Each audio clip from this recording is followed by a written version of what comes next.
Welcome to episode 8 of Show and Tell. Please remember that we are available on YouTube, Apple Podcasts, Spotify, and our website. So let's kick off the show. First up is the importance of an amazing, well-fitted black suit. This is from Sandro. It's definitely a staple and a go-to of mine. There's something just iconic, classic, and clean about a really nice fitting black suit, and you can get a ton of mileage out of it when you wear it as separates, especially your trousers. The blazer can be worn as a separate too, but you really can get a lot of mileage out of black trousers worn separately as well. You know, I feel that it's a very polished look. You always feel and look expensive. You know, you kind of have that James Bond vibe going, so I'm a huge fan of it. And definitely check out Sandro for their suiting. They're amazing. And if you're gonna have black suiting, you need black shoes to go with it. So I'm gonna show you guys 2 pairs from Bruno Magli right now. These are amazing calf leather wingtip lace-ups. Just so versatile, amazing. You know, you could wear them with a suit like this. You could wear them with jeans, chinos. They're just a great staple to have in your wardrobe. You can never have enough black lace-ups for sure. And then if you want more of a casual luxury approach, I always endorse the black penny loafer. These are also from Bruno Magli. Amazing quality. They're my go-tos. I wear them all the time. And then something else they're doing, which is amazing, is called the Vault. And basically the Vault is a website exclusive store, and they offer kicks at basically an incredible price point, very accessible, starting at $129. They have one open till July 25th, but if you missed that, you know, check them out because they'll be doing plenty more drops soon. And let me show you the amazing shoes I got from the Vault. Look at these brown loafers. I mean, amazing. If you guys could check out the horn detail of the bar that's going across, an amazing pair of shoes at an incredible price point. So I definitely love Bruno Magli, and their Vault is an amazing program, so you should definitely check out that exclusive eShop. Next is a true treat. I got a Diamond Crown Humidor from Barclay Rex, and Barclay Rex is my local cigar shop. I've been going there for over a decade. It's in the financial district in NYC.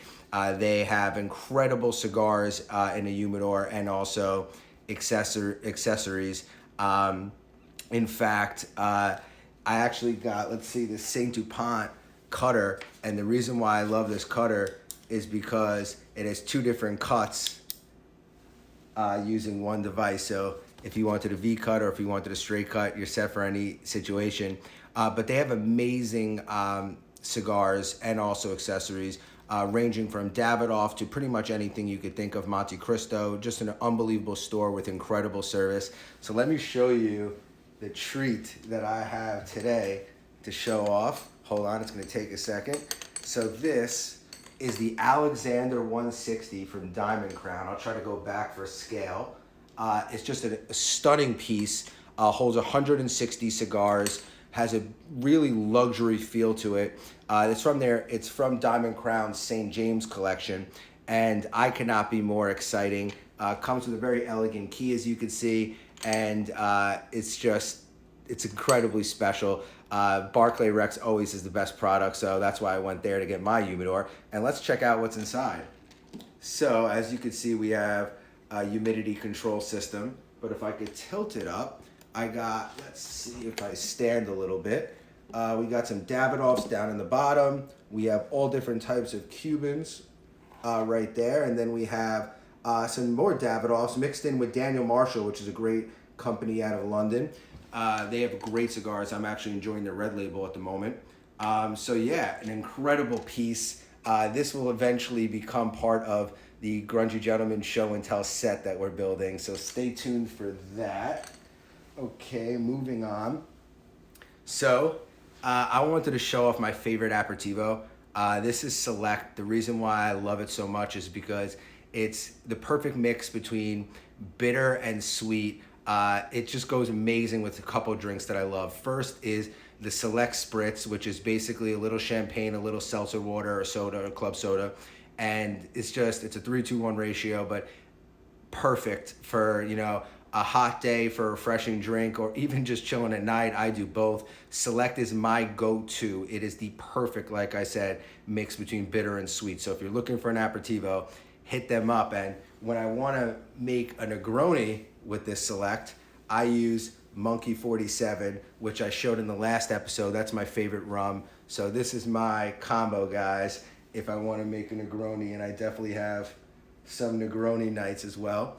Now, since I'm wearing this black suit quickly, I wanted to share my manufacturing tip. The most question I get often is, if I want to show cuff on my sleeve for a blazer, how much cuff should I show? Well, the answer is 1/4 to 1/2 inch, and depending on your preference, that's where you go. So whatever type of vibe you're feeling, I would always just recommend 1/4 to 1/2 inch. And without any further ado, let's start episode 8. Hey, Jen, how are you? I'm just waking up. Oh, okay. Well, hopefully this will be a good start to your day then. It is. It'll be fun. I'm very happy. Yes, good. I'm excited to speak with you today. Well, you're an exciting young man, my friend. Your enthusiasm is a big bowl of delightful. Oh, thank you. Wow. You're incredible yourself, so that's a high compliment, and I appreciate that big time. I'm incredible myself. Look out. I'm incredible. Well, you know what? Actually, this actually leads to my first question, which is actually perfect. I think you have a lot of interests that people necessarily, like everybody, doesn't know. And I was checking out some videos about you, and I saw your love for photography and Leica cameras. And I wanted to know, what type of pictures do you like taking? Like, is it people? Is it animals? Travel? What do you like? People. All people. I'm all about shooting people. I have no interest in travel photography, no interest in architect. I mean, that's not right. Sometimes I'll use a 21 millimeter lens and get some sort of interesting architecture, certain types of architecture. Oh, fuck. I'm trying to remember the name of the place in San Diego, La Jolla, where I had to get shots of the building. I love La Jolla. I love La Jolla. But the Salk Institute, Jonas Salk, is an amazing building, and I wanted a bunch of different shots of the building. But that's just for me in a very small. The ones that I do of people possibly could be seen by other people and bought by other people. I had my first show at the Leica Gallery in Los Angeles, and my next show will either be Chicago or London, depending on really availability, as in both, specific galleries in both. And but yeah, I love shooting people, and I shoot on set. I shoot at my house. I try and do street photography. It's not that successful because people either recognize me or I'm not that talented. So that is difficult. But in terms of shooting people in my life, famous people, different people, love it. And all of it is just in the moment. Okay. And I started doing photography, and even now I do everything just for joy. It's about joy, So there you go. I talked a lot. You asked one little question. No worries. Well, we got a lot planned for today, so I'm excited to keep it moving. What was it like to be on Baywatch when Baywatch was basically the hottest show in the world? Well, to me, I thought it was a goof when I was doing it. I like to joke it's the best acting I've ever done because I'm not good enough to rise above bad material, okay? And generally, Baywatch, not great material. But David Hasselhoff, like his character, Mitch, yelled at me 2 or 3 scenes, and I didn't laugh. To me, that's good acting when David Hasselhoff is going, you! I was a full DJ, So I like to joke it was my best and worst acting of all time. Oh, that's awesome. So what was it like to be on the series finale, the reunion episode of Seinfeld? Oh, not the series finale. Yeah, The reunion. reunion. Sorry, I Well, messed you that know up. Yeah. what's funny is that season I was very light on camera. I didn't have a lot of things, you know, I was around. But as a producer, I found it fascinating because we filmed on the Seinfeld set. And just to watch them, being a big fan, it was really fun. And so, and I was like, wow, this is exciting. And Larry would say to me, this is where I stood when we filmed every episode. And so I stood right behind him because he liked standing there watching the takes. Uh-huh. And it was really fun. Yeah, that's an iconic moment for sure. That's pretty Yeah. cool. So this question I'm very excited to ask you. So Yeah. in a lot of your scenes on Curb, you and Larry are out to lunch. And I'm sure you guys aren't going to too shabby of restaurants. I'm sure there's some good food there. How Yeah. often do you guys eat the food during or after takes? Well, you have to understand when we shoot at a restaurant, we're not eating the restaurant's food. Oh, okay. Our prop department puts together the food. And generally, let's say I'm having a steak. Mm-hmm. On the plate will also be maybe some rice and then chopped up cantaloupe or chopped up watermelons Oh, or really? yeah, because that's what I'm eating. I'm not eating the steak. I'm not eating the rice. I'm eating the little chopped up watermelon. Larry does too. We kind of discovered that season 1, like, why are we eating this food? Because it's not made by these great restaurants. So I'm not eating the food. I'm eating the fruit. And also I gotta stay healthy, and we have a lot of meals, and I was figuring how you balance that out. Yeah.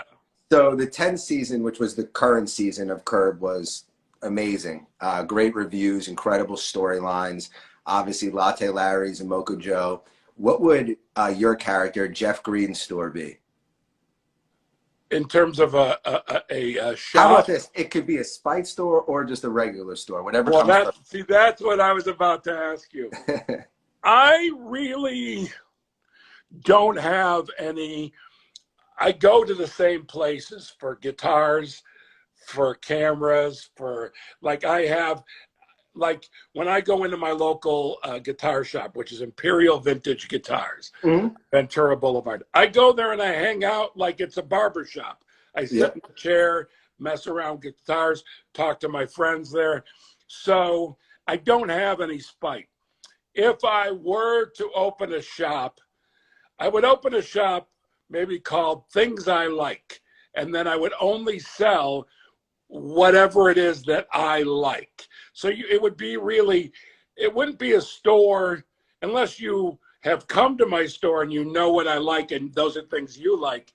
It wouldn't be a thing that I would get per se regular customers unless they were like, I like the same things as Jeff, or people would come out of curiosity. But I imagine it would be fun for me to do that. I also would like to open up a very small performance space. I say performance space because I'd like to include blues and jazz and some rock, classic type rock, but blues and jazz mostly with comedy. I like 100-seat little theater where I have an office in the back. That's what I'd like to open. Yeah. Very, very cool. So the first thing that you said about the store, they call that a concept shop. So that's basically concept shop, right? And you know what? Actually, I think that is pretty cool because people would learn your interests and stuff like that. By the way, it would really be cool as sort of a Jeff Garlin headquarters, but I'm afraid I'm not famous enough to really bring out the crowds to the Jeff Garlin. It would have regular people who dig me and, but I see it as a long shot to breaking even. But if I tied that in, hold on now, I'm not even thinking bigger.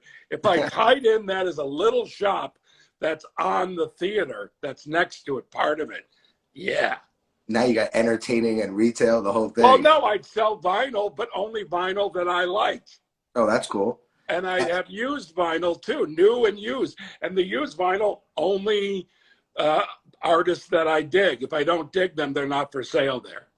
So I wore this black Sandro suit on purpose because you sent me a video clip of jazz and basically as Oh yeah, inspiration. well that's classic So I stuff. tried to, Well, what's going on with your collar? I don't know what's going on with my collar. It might just be a little because I'm sitting, Hold on. Move your jacket away from your collar a little bit. Okay. So that's the style of collar. It's called a spread collar, yes. Yeah, yeah. I've never worn a spread collar. But you look good. Can Thank I you ask very you much. questions, or do you want to keep asking me questions? Because I have plenty of questions if you don't mind.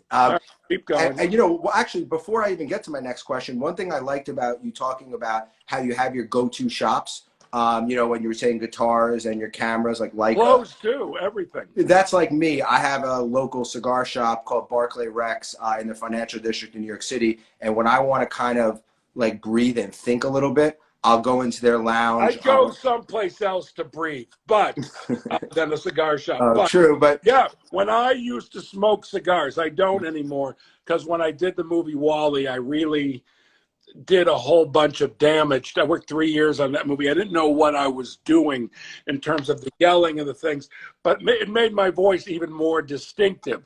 All good.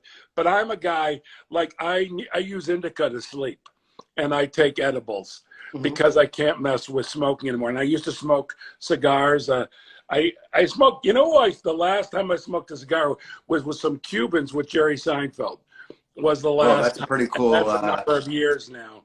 Yeah, I smoked cigars with them a few times. I just don't. I love smoking cigars. I don't do it anymore. I don't smoke weed. I never have smoked. I've never even smoked one cigarette in my life. Good for Never, you. not interested. So yeah, it was called the Up. It's still, I believe it's still there. The Up Down Tobacco Shop in Chicago on Wells Street, next to Zany's Comedy Club.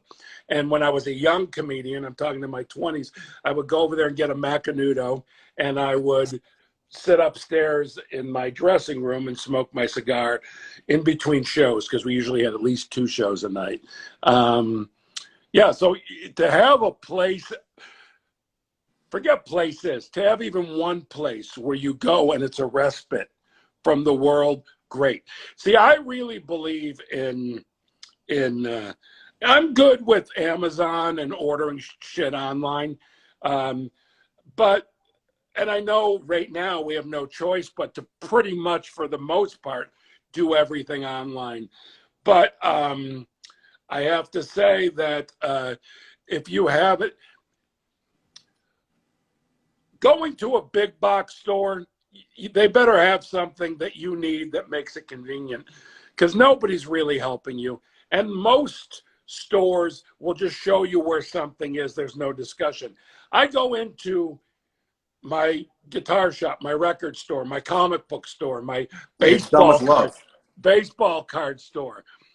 And what I will get is, should I buy this? And the person that owns it, I spend money at all of them. So they'll say to me, no, you don't want that because here's what you might want. And in every occasion. So I have like a relationship with these people, and it is a respite, and it's joyous. And it certainly is going by the wayside, if you will. And it's certainly hurting the pandemic. But there's nothing like service. There's nothing like the service you'll get. But that's the key to a restaurant. That's the key to any store. So if I go in there and I'm treated like special because I'm a customer, yeah, you're going to go back. You're going to go back. Generally, restaurants don't do well unless the owner's there. Or it's like people feel so special if the owner comes to the table, says hello. The only like exception to that is someone will go to the, like here in LA, they're not based in LA, they're based in New York, but let's say Shake Shack for an example. That's notorious. That was created with a lot of passion, and that's notorious for people to get that taste if they dig. I don't drink shakes anymore. I don't do sugar. I'm drinking iced coffee plain right now. But like something like that is pretty much an exception, some chain that offers something that you want. But in general, good restaurants, good stores, it's all about the person that owns it being there and caring.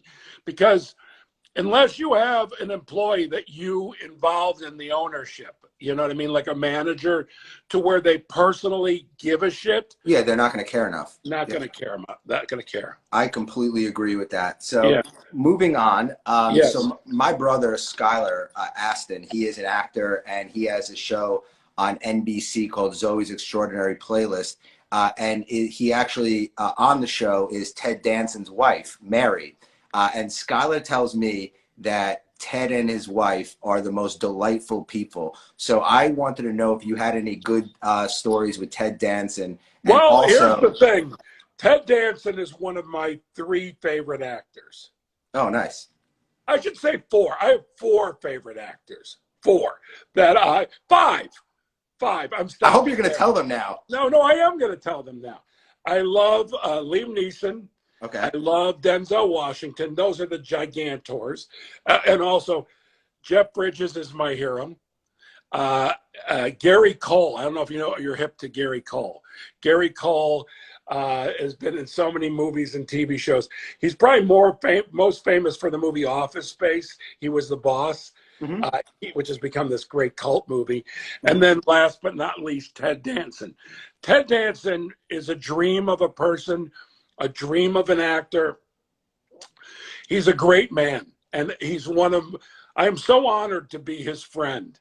I love him so much. And I mean, I don't have stories per se, but I do have, for example, we were filming a scene in a restaurant in Westwood. Italian restaurant that's been there forever. I forgot the name. Anyhow, it's Larry's telling an accordion player or singer to stop or something. Susie and I are at dinner with Ted Danson and Mary in the show. I sat having a fake dinner with them 4 hours. It was the best. I got to sit across from Ted and Mary for 4. I've spent a lot of time with both of them, but just even in that moment, 4 hours. Delightful.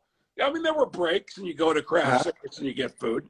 So your brother Skylar's on a show about a playlist. What's it called? It's called Zoe's Extraordinary Playlist. It's on NBC? Yeah, it stars him and Jane Levy. It's very cool. Jane Levy? Yeah, my brother was in Pitch Perfect. It's a very, obviously, big movie series. He was an actor in it, so, yeah. Oh, Pitch Perfect? Yeah, I know the director of that. There you go. So my brother was the male lead. Oh, the director's a famous actress. Elizabeth Banks. Elizabeth Banks. I love Elizabeth Banks was on Curb. She was actually supposed to direct an episode of Curb last year. I hope she directs this year. We'll see. She's also a big bowl of delightful. Your brother, good for you. Yeah, Skylar. He's the way more talented one for sure. Okay, Skylar certainly is a very modern-y name. Yeah, so all my parents named us pretty modern names. So I'm Jace. You're Jace. My middle name is normal. I'm the only one with the middle normal name. It's Ryan because I was first born in the Jewish religion. It means little king. But we have Skylar Aston, which is, even though that's his stage name, it's really his middle name. So it's Skylar Aston. And then you ready for this one? Milan Jagger, kind of like Mick Jagger, like Milan, like Italy. And then Brielle Monet is my youngest sister. Okay, so a question for you. Tell me about your parents. My parents are unbelievable. My dad is an importer of accessories. He makes everything. I'm talking about from gadgets and technology to women's handbags, backpacks.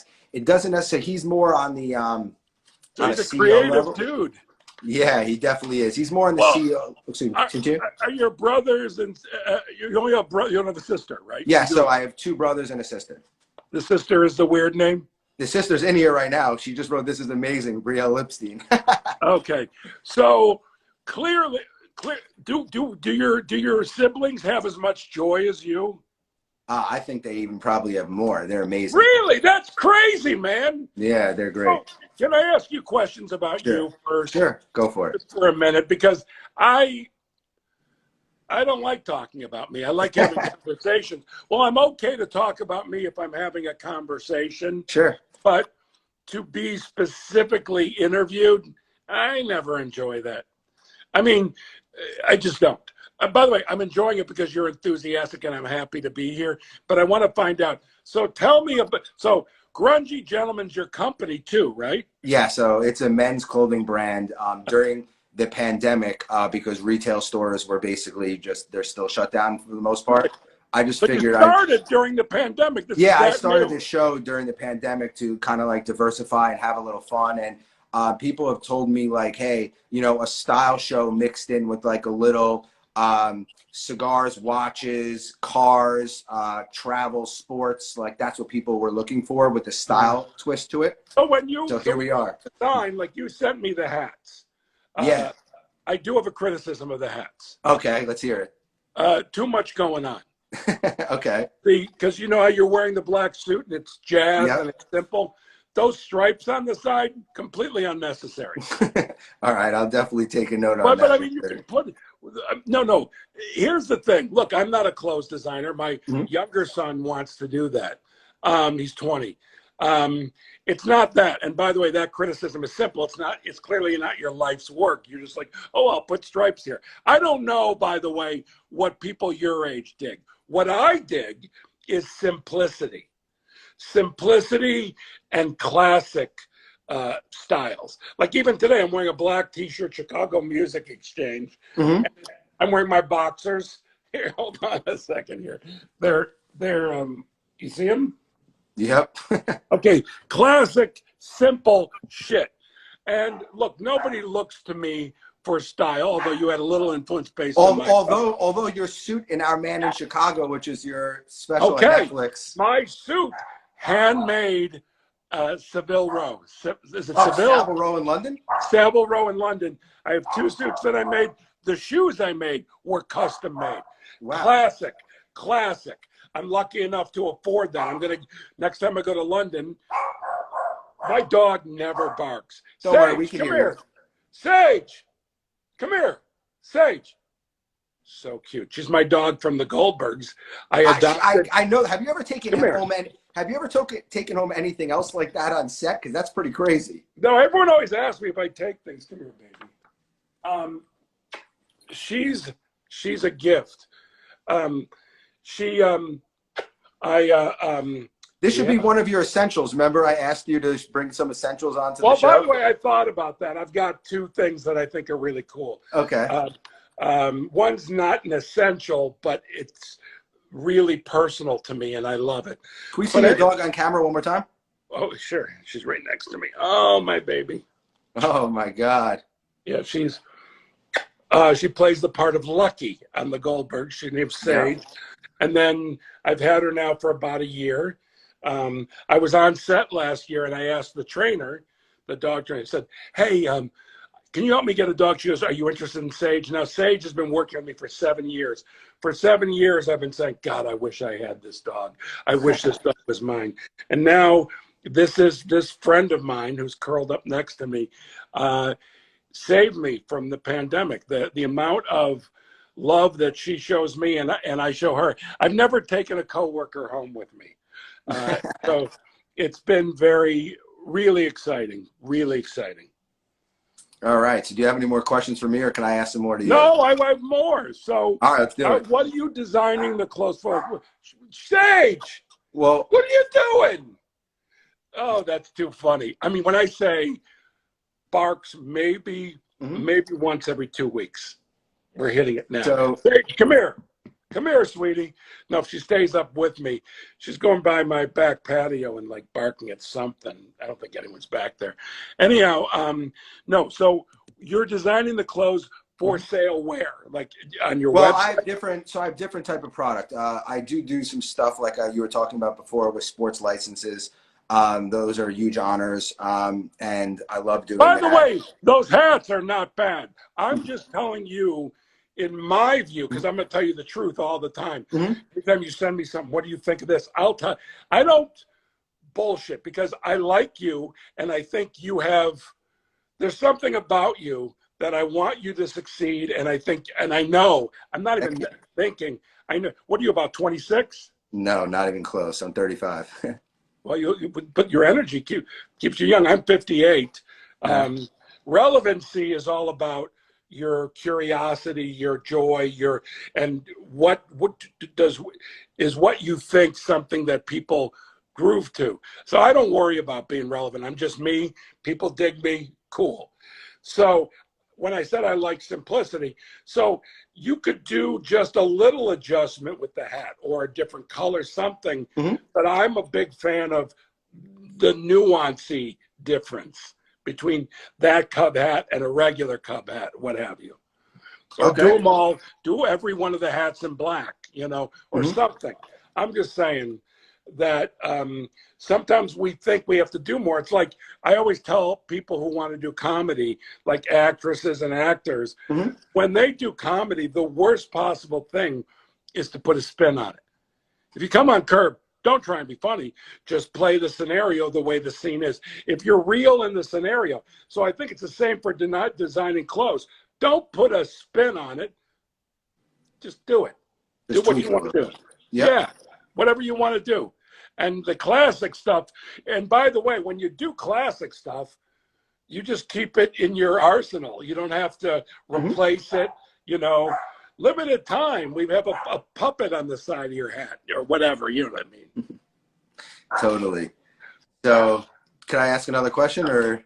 Hold on. So you get your stuff all through it. Your website's Grungy. So yeah, so basically, listen, I design on the runway. We show in New York Fashion Week. So our product leans a little bit towards more luxury streetwear. And the reason why I haven't... Luxury streetwear is a great choice. Thank you, it's thank a you. Great choice. The reason... And by the way, I like when people... That's another thing, too. You can be casual with a little... style, like style. You be casual with style and luxury streetwear. That sounds great, man. Yeah, so basically, you know, I haven't yet, although I'm speaking with a company in Milan.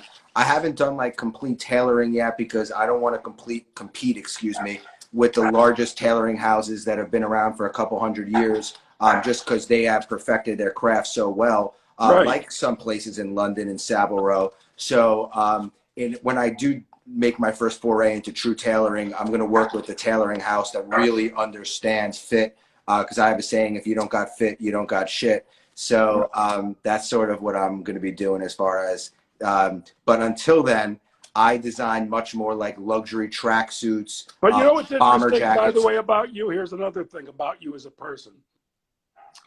You seem very confident, but you're also humble. You get the fact that it's arrogant to come in and go, I'm going to just do my thing. You figure it out. It's a journey. And by the way, enjoy your journey. Thank you so much. Okay. You can now ask me questions. All right. So Susie is obviously very popular in the Jewish community and beyond. Yes. So you're basically on-screen connection and just was amazing with her. How was that instrumental in the success of the Jeff Green role? I have no idea about the success of the Jeff Green role. I don't pay attention. I know she has a lot to do with the success of the show, and people love her, and I love her. She's one of my dear friends, and she says mean things to me. I don't pay attention. I mean, I pay attention as the character, but yeah, it's a joy to be able to work with your best friends. Yeah, totally. But I don't ever think about, look, I got to tell you the truth, man. There's 3 levels in what I do, okay? And most people are in the first level, which is minimal success. Then there's some people, which I'm in, who are successful. I'm very successful. And then there's stars. So you've got stars, successful, everybody else struggling. And the strugglers may have a little bit.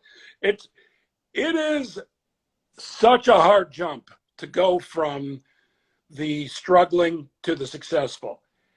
It's an even bigger jump to go from successful to a star. And somebody, you know, so I don't look at myself as a big deal or a star. I'm very successful and I'm very confident in my skills. But I'm not a star. So I never think about the success of Jeff Green or I'm going to get nominated for an Emmy. My assumption is I'm not going to get nominated for an Emmy. That's my assumption. And by the way, that's not being negative. My assumption is I'm going to do great work. My assumption is people are going to dig whatever we do in Curb. So I've got positivity. I'm just saying the extra stuff, the ego stuff, I have no, look, I could be the next Rodney Dangerfield for all I know.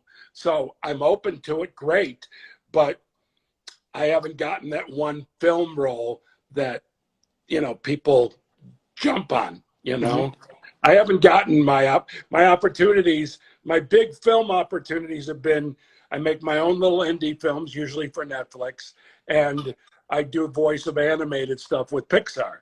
And those are great, but hasn't proven me a star. But damn it, I'm successful. And I'm happy. You've been in, dude. so you've been doing, so I want to ask you about the Pixar relationship. So, you were in WALL-E, which you spoke about today a little bit.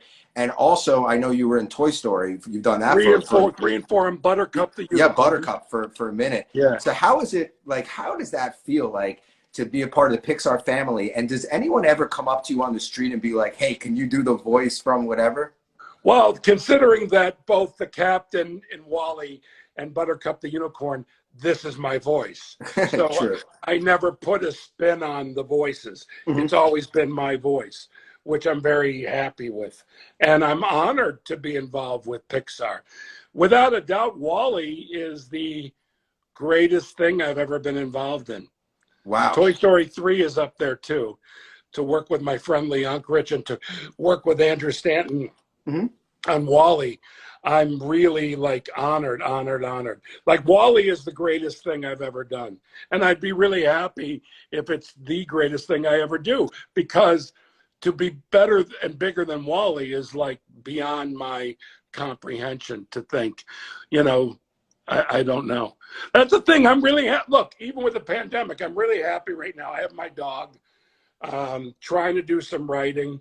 I'm preparing a photo book, a book of my photos, so I've got stuff here. I'm grateful, and we'll see what happens. Like, I'm really good with the present. I hate the fact that I don't know when the pandemic's ending. That being said, I'm okay with that because I've learned to just be present. That's all you got. Totally. Yeah. Completely. So do you consider yourself more of a watch guy or a car guy? Oh, that's interesting. I know you're a guitar guy. Yes, I am a guitar guy. And like I said, comic books, baseball cards, cameras. But, I would say car over, even though I only have one car. I have a Tesla S. Wow, dope. Do you love it? I love it. Ludicrous. It's the fully loaded. Does it do the one that is it the self-driving one? It's the self-driving one. Have you ever used that? Yeah, I've used it. It's fun. It's my third Tesla. Oh, wow. I was an early adapter before I could afford it even.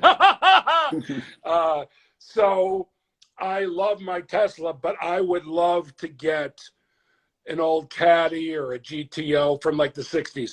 My favorite thing, but I'm a little bit, even though I'm at my goal weight, I've lost like 86 pounds over the past, like. Congrats. Yeah, very slowly. I loved like an early 60s Corvette. I love vintage cars. But but I'm a big man. I have a giant head. I have a very long upper torso. I'm 6'1", which is not so overly tall, but my upper torso is like the torso of like a 6'4" person, 6'5". So getting in and out of cars can be difficult. But I like, although I really want to get some nicer watches too. I would actually say, to be really frank, kind of even. Okay. I know that you have a tag, right? What's You're that? a tag viewer, right? You have a tag as I have a tag. That's about my nicest one. Yeah. But I really want to get some Rolexes.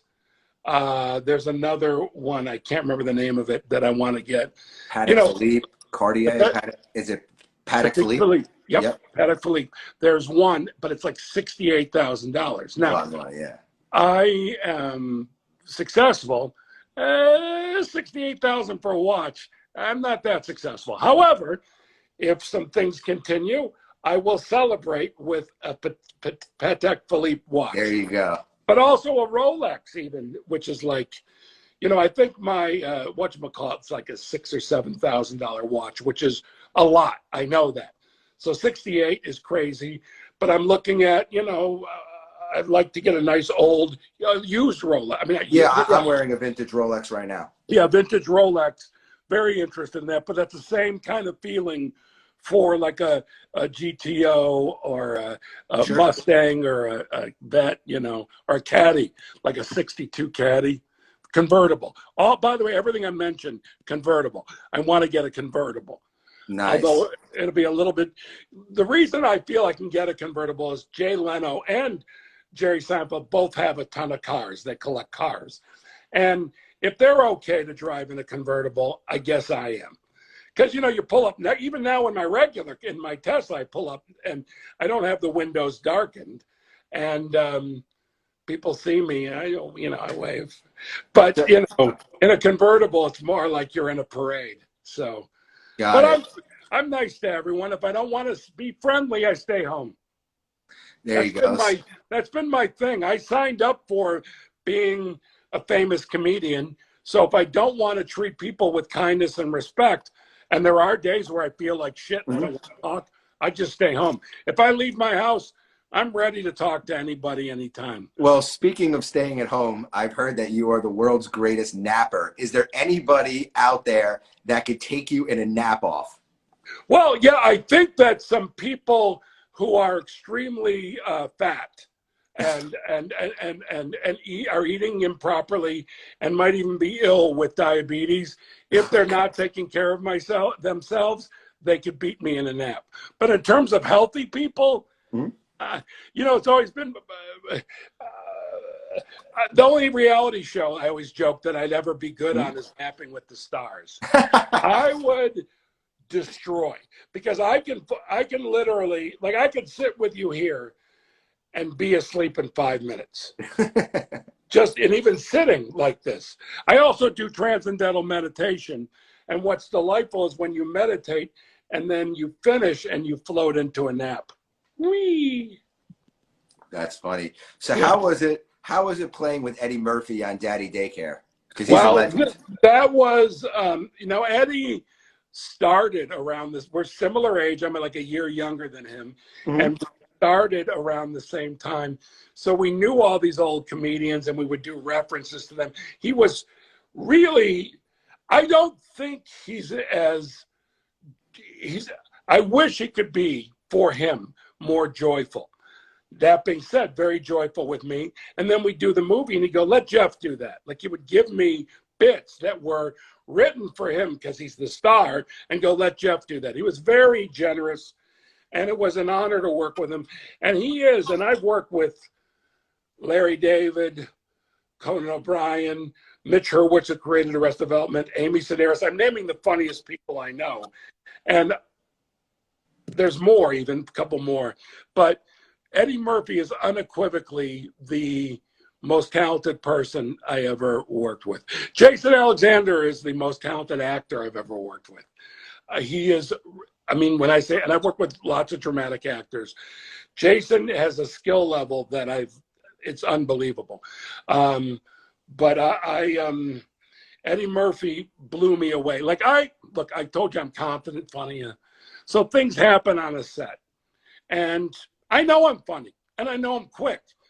And something would happen and I think of something to say, which was funny and quick. Before I could say it, Eddie would say something, which, and I'm not exaggerating, every single time was funnier than mine. Mine I thought was funny. Wow. His skill level is just... He's a legend. He's beyond anything I could imagine. Yeah. That's awesome. Yeah. I heard you say that, you also think that Conan is very talented. And I believe you guys I don't know how talented, yes, you could say talented, but Conan's greatest skill, if you ask me, is as a writer. But he's done a great job, and here's the thing. He used to be my roommate. I was just going to say that, right by Wrigley Field, right? Yeah. He is, I have friends, and Conan is one of them, that they're so gifted in terms of being funny that you can't believe it. Amy Sedaris is another one. Just where they destroy me. You know, Zach Galifianakis has my number. He's just so gifted and funny that he destroys me, and the nicest man too, if anyone's curious. I love saying when I'm friends with or acquaintances with someone that people might love, I love letting people know that they're great. That's awesome. Because there are douchebags out there, albeit few. Yeah, like someone like Zach, delightful. Ted Danson, delightful, you know. So do you have any good story from living with Conan? I mean, like maybe even a Cubs game you went to or anything like that? No, you know, where I lived at the time, from our back porch, you could see down the third base line into home plate. They built another building that blocks that. And then, you know, the only thing is I had air conditioning in my room. He did not. And it was very hot at times.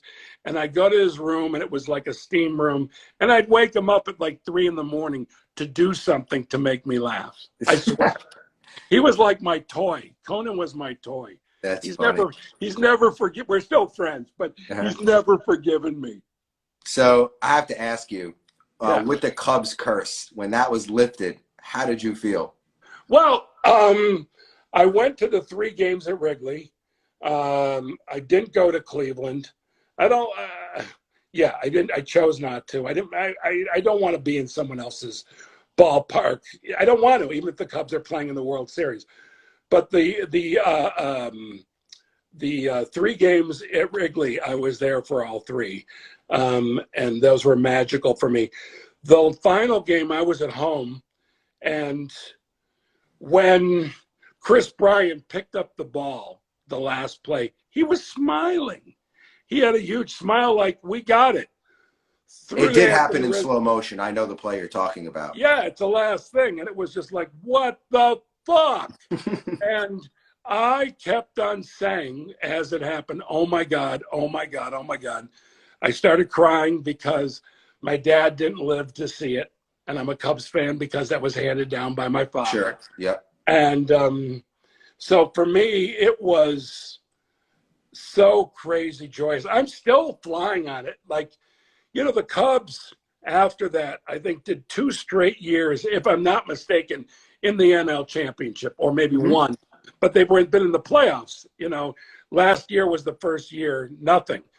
So as someone who grew up with the Cubs, never having a chance, or come August. And the one time you did the Steve Bartman thing, I mean. Yeah, the September swoons and the Kirk quote curses.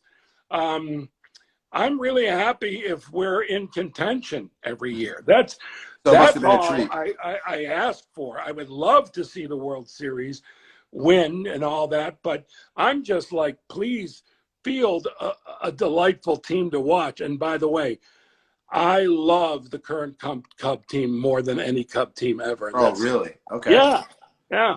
Well, they won, so I guess that's yeah. amazing. But even like they still the core of like the camaraderie, between the team. No, the guys are great. And yeah, Rizzo.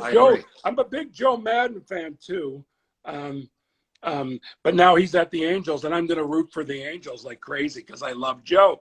But I also love Ross. You know, I think he's going to be a great manager. Yeah. I like all of it. He was a great guy, great catcher. I agree. Yeah. Catchers make great managers. Just saying. Well, they call a game. So, you know, if you're able to call a game. All right, so here we go. What did you think of the Jordan documentary? I mean, you're from Chicago. I'm from New York. So as a New York fan, you didn't watch it? No. What? I know that you go to Clipper games a lot now. But well, I have season tickets to Clippers. Here's the thing. The reason I didn't watch it, although I've been told now by people I trust to watch it, I was scared that it would have put, like I told you, a big spin on things that I experienced.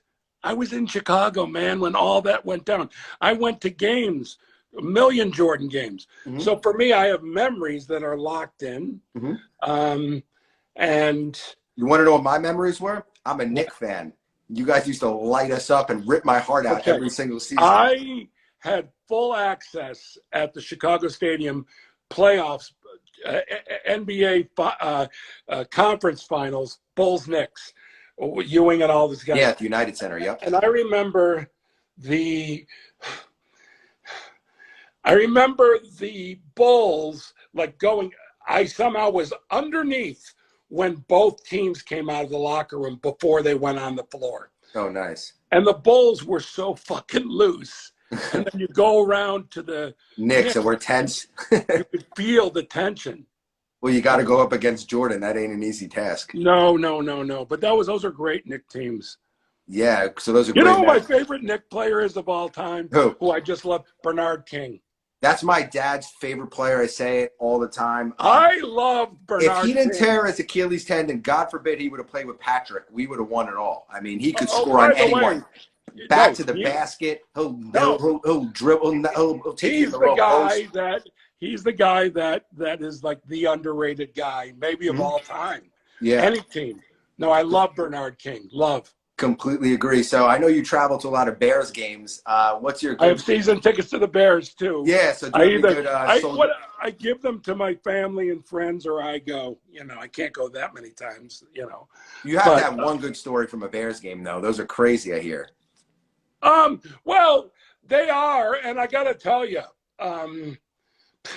you know, Trubisky will make a mistake, and someone behind me will call him an asshole, and I'll go, what did he do that was being an asshole? He messed up, but he's not an asshole. It's just people are itching for a Super Bowl again in Chicago. But it's not people being reasonable. Mm-hmm. Yeah, you do one thing, they're ready to run the other town. Chicago is a Bears town. You might think, you know, Cubs, Bulls, Sox, or Blackhawks. No. Put those all together, and it's not even the Bears. Chicago lives and dies with the Bears. The Bears are everything in Chicago. So we've made this Trubisky thing. This season's the last chance for Trubisky to show anything. But anyhow, I think that sports fans, for me, like I have amazing seats that I got from a family that had them for like 70 years. But I got to tell you, if people still act like animals around me consistently, I might just get rid of them, because I can't deal with that. Because what it is I get that sports, especially now we're all feeling it, brings us a sense of joy, and more than joy even. It's important to us. But I also don't like when someone hates their job, and so they come to the ballpark, any ballpark, and they take it out on the players and the other fans, and they act like animals. I don't dig that. I'm not saying you got to sit there and go team, hooray, but don't be an asshole. You don't need to be an asshole. That's just the bottom line. So I know you went to Miami, University of Miami for a few years. Are you a Hurricanes fan? Yeah. I dig the Hurricanes very much so. Yeah, when I was younger, I was very much into college sports. I would say that University of Miami and Northwestern are my two favorite teams that I'll watch, you know, but in general, I don't follow college sports that much, but probably more than most people. Okay. How is it being on the Joe Rogan podcast? That's such a big platform. How did that go, and what was Joe like? Well, you know, it was so funny. I ran into Joe at the Improv, and I said to him, hey, I'd love to come on your show. Great. And within 2 weeks, I was on his show. And he asked me good questions. We had fun. It was delightful. That's and great. He's taken off. He was pretty big when I did it, but it's like gotten even bigger, and he's gotten zillions to move his show to Spotify. Yep, I saw it. Which, yeah, but you know. Would you do it again? Would you go on again? Would you go on again? Of course. Yeah, I agree. Wait, hold on. I'm sitting here with you. Why would I not go on Joe Rogan? Touche. I understand that. Yeah. So I know you've done a lot of directing. Has that helped in your with acting? I suppose it has. I haven't thought about it much. I'm much more interested in directing than I am in acting. Acting, of all the things I do, which is writing, stand-up, photography. I'm not going to include guitar yet, but writing, directing, acting, photography, stand-up, it is by far my least favorite thing to do. The only time I love it is if I'm improvising in a fun way, like on Curb. On Curb, yeah. Or I like it a lot, and I'm blessed to be doing it. Or if someone writes something great, and I'm in something where the script is great. Mm-hmm. Yeah, otherwise acting to me is a drag. It uses the least amount of my creativity. So I know that you personally asked Ben Stiller to be on Curb, and it was successful. Yeah. And I heard that, and this was through an article, so excuse me if I'm wrong, but I think there was around 6 people that you were able to sort of get to do Curb. Was there anyone that you asked or you and Larry both wanted that just wouldn't do it or didn't do it for any reason? Yes, but I can't remember who. But Okay. yes, there are people. Here's what for me, nobody said no in terms of out and out no, but we went out to certain people and they're like, no, I can't do that. Mm-hmm. But I love when I say to an actor, would you be interested in doing Curb? We have a part that I think you'd be great for. And they say, you know what? I'm not a good improviser. I love that because it's a strength to know your weakness. A lot of people would say yes, just out of ego. Yeah, I'd love to be on. Mm-hmm. And then the day of it, they're throwing up and, you know, and I've seen that. Oh yeah, I've seen people be very nervous. No, I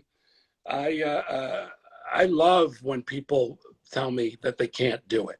Is there anyone that you would love to be on the show? Maybe that you like. I read about right now.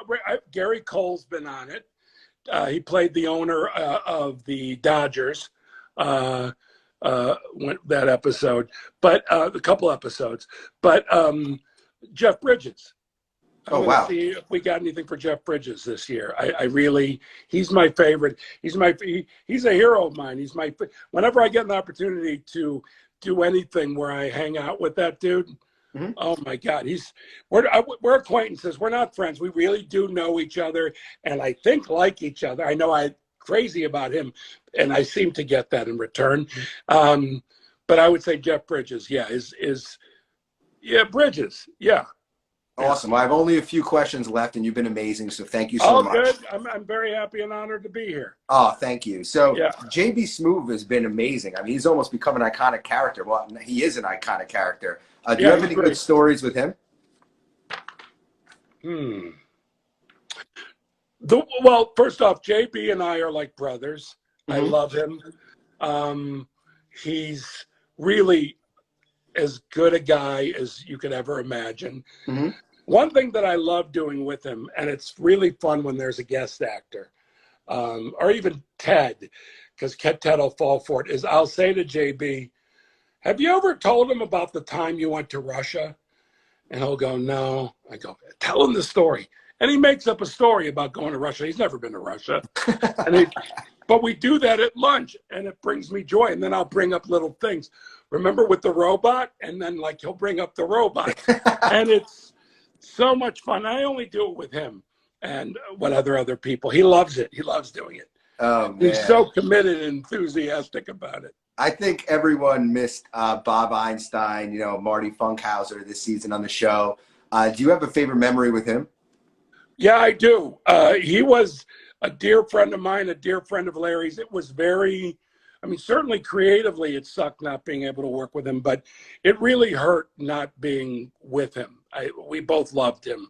Mm-hmm. And anyone we just loved him. And it was a big, every day when we're at lunch, we think of it, we just start getting depressed while we're eating, miss him. But I'll tell you this story, and I've got a bunch of them, but this is my favorite. This is the heart. So we're filming a scene. On the show, a lot of people dear to him. His father, his mother, both died. His nephew dies. His daughter decides she's gay, then she's not, then she is. Anyhow, so we're filming a scene where his mother, it's her funeral service. And it's an episode with Larry had stolen some perfume from the mother's thing because you couldn't get it anymore. Okay. And then he's going to drop a $20 bill at the service. Everyone will die for it. Well, we're getting ready to shoot the scene where he drops the $20 bill. And Bob Einstein is standing next to the coffin of his mother. And I'm looking at him, and I look at the 4 background extras that are standing next to him. And they are the freakiest looking people. They look like they came from Mars. They're all very strange looking. As a matter of fact, if I can, I'm going to try and find out who they were and use them in a movie one day. Because truly, it's a Fellini thing for me. I love interesting looking people. Well, these people look like they're from outer space. Bob hadn't noticed them yet. So I look over at Larry, who's across the room, and he looks at me and I go, and he looks over at Bob, but then he looks over at the people and he goes, like, oh my God.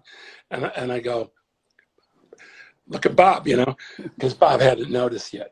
Well, looks like he's not going to notice. They yell, rolling, speed, and then they're going to say action.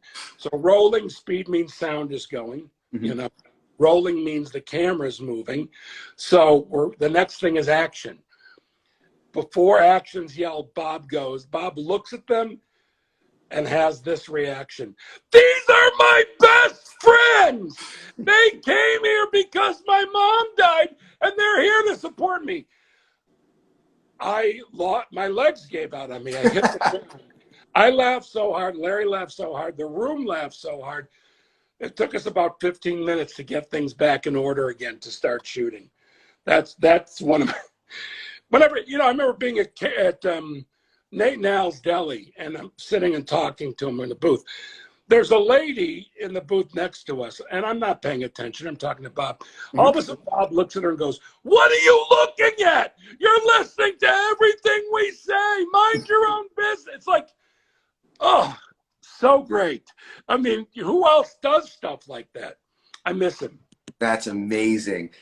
So on a little bit of a serious side, I know that you had a stroke at 37, so I'm very happy that you're taking care of yourself and getting healthy right now. I don't eat sweets, and I don't eat out of boredom or anxiety. I actually sit with my feelings, which is not enjoyable. It sucks.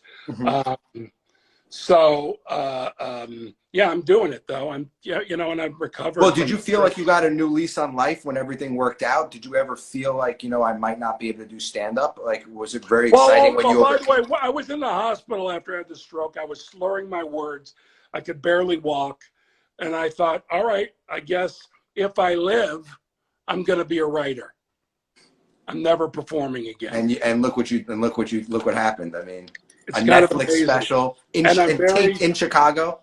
What's that? I said, and look what happened. A Netflix special taped in Chicago. Yeah, our man in Chicago, yeah. Curb, Wally, Curb, Toy Story. The stroke happened between our hour special and the first season. And look, I can't watch the first season because I look really strokey and I'm very heavy. But that helped me to recover. So I'm just grateful. I'm grateful about everything. Grateful to be here with you. Thank you. So as we wrap up in like 2 or 3 minutes, I needed to ask you, I know it's a cliche question, but what really has been your best Curb moment? And then also, where would you like to see Curb go in season 11?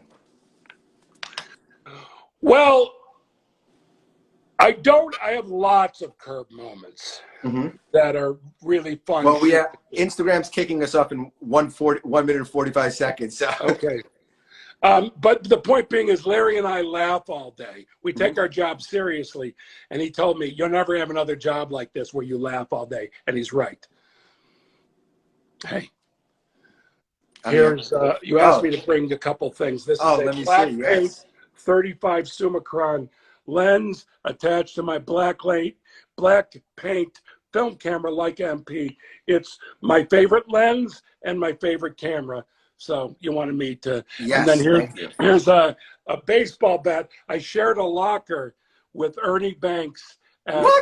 Talk about Cubs legends. Oh my God. At the All-Star game in San Francisco a few years back. I played in the celebrity tournament. Was he one of your dad's favorite players? He was my dad's favorite player. I knew it. That's so and I got to show, my dad was alive then. I got to show Locker, Garlin, Banks, All right, so it's been an honor being on with you. Yes, and anything you need from me, I think I already gave you my email. If I didn't, I'll give it to you. Yeah, please anything you need. Anything you need to be a success, contact me. I am happy to support you. I believe in you. Oh, thank you so much. And if you could stay for 10 more seconds, I'm just going to do a quick outro, okay? Do your outro. please follow Jeff on Instagram at Jeff Garlin. He's extremely entertaining.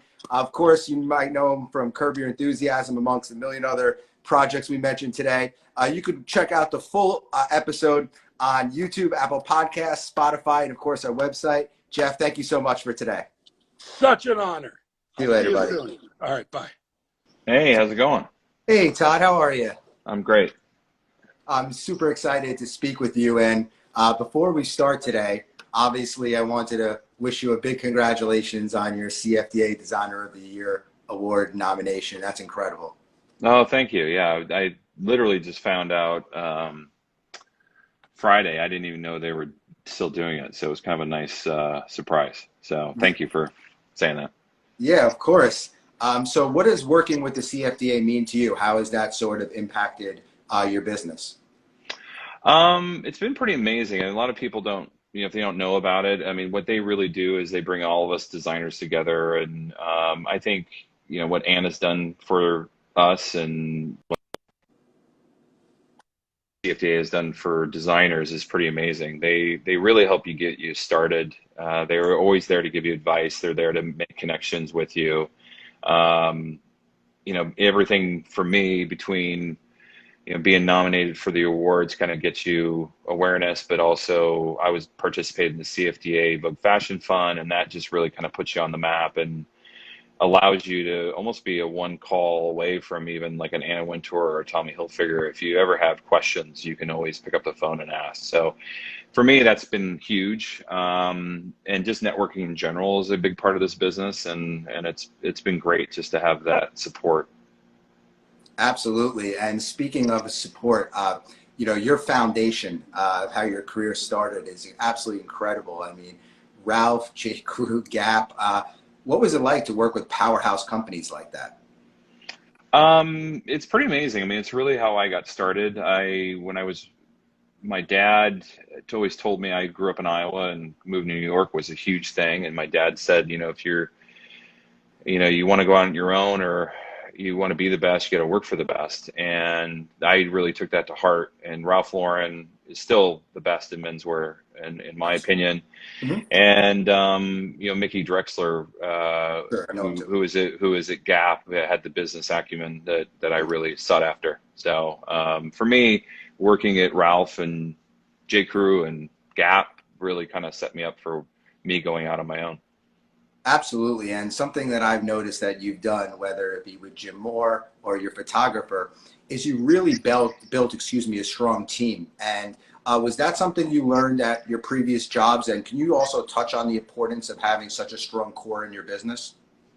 Well, something that I learned early on in the industry, I've been in this industry for about 30 years now, is really never burn any bridges. And I've always tried to build my dream team. Whether when I was at J. Crew, I worked there with, I brought in Frank Mugens from Ralph at the time, who I'd met there.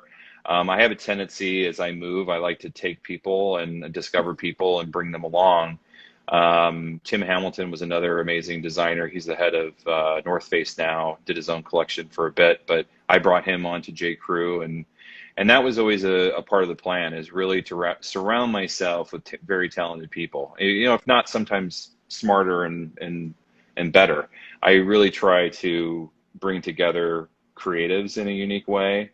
And for me, being at those places, Ralph and J. Crew and Gap really exposed me to amazing people. And I learned a lot even from, people I worked with. It just really gave me the ability to have the confidence and to be able to stand in front of a bunch of people that are your peers, if not elders, and having them criticize you consistently, because a lot of this, that's not easy. Mm-hmm. Yeah, a lot of this industry is, you're putting yourself out there and you're saying, hey, what do you think about this? And they're like, nah, we don't like that. And then you need to come back at it with a positive way and hey, what about this? And you learn how to think on your feet, and you learn how to really be nimble, and also to give advice and to show people that you're not going to take things personally. It takes a lot. I mean, I wasn't very good at it at times. It gets to you, and you have someone telling you they don't like all the work that you just did. Mm-hmm. But you have to have a thick skin. But you also just have to be very positive and come back at it with a very a different point of view, so that you're not, you at the end of the day, you want to come up with a solution. You don't want to be the problem. And I learned that in all my jobs. You know, I started off working as an intern at Ralph Lauren, and that was incredible. Got my foot in the door coming straight from Iowa. And then I got my first full-time job at Ralph Lauren, or J. Crew, first paying job, I should say. Mm-hmm. And then from there went to Gap, and then from Gap went back to Ralph, and then from Ralph went back to Gap, and then from Gap I ended up going to J. Crew at the most recent, which was for about 5 years, and I left in 2009. Mm-hmm. And then I started my own collection. But all of that really gave me the confidence and the ability to really be my own person and have the confidence to stand in front of buyers and editors and the like to sell my collection and really have success.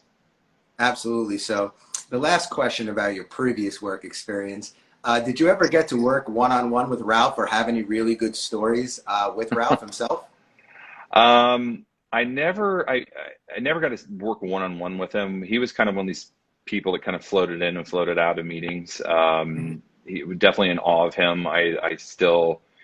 I've met him a few times since, but you know, I never really had a face-to-face meeting, other than there's this one time I remember actually, you know Carson Kressley, right?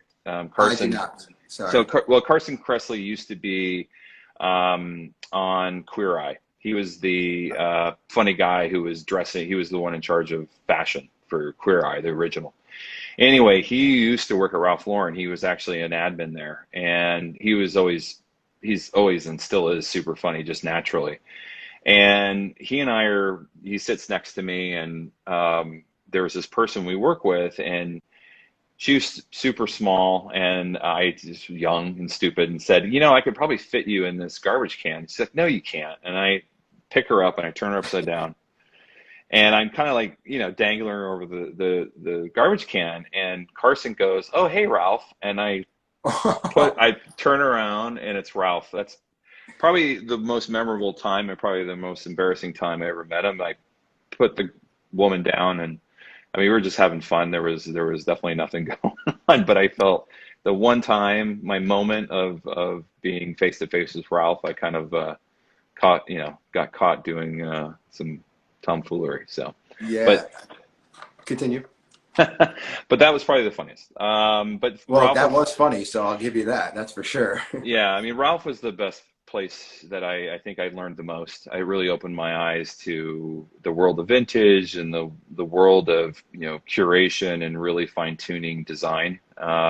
Jerry Lauren is you know, Ralph's right hand. It's, you know, his older brother actually, and he's really involved with the designers. I worked there for about probably 3 years in total between my internship and then when I worked there full time.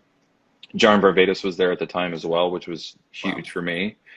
And it was just an amazing experience because you learn so much from these guys, and the talent, it just pours out of them. I mean, they have more references and you know, knowledge of vintage and knowledge of style than I didn't even really think of Paul Newman or Steve McQueen, other than I thought they were cool. But then when you get to Ralph, you see the world of Ralph and mm-hmm. what inspires them, and all of a sudden you start to think differently about fashion and looking at it more from a inspiration lens as opposed to just clothes. You know, you think about the style and the character and who they are. And Ralph always looked at fashion in that way. I mean, I was probably 30 something when I was there. Mm-hmm. At the end, but you know, it definitely helped form me. And then as I left there and went to J. Crew, you know, I met Tim Hamilton at Ralph, and I met Frank Mugens at Ralph, and brought them both when I went to J. Crew to take over men's.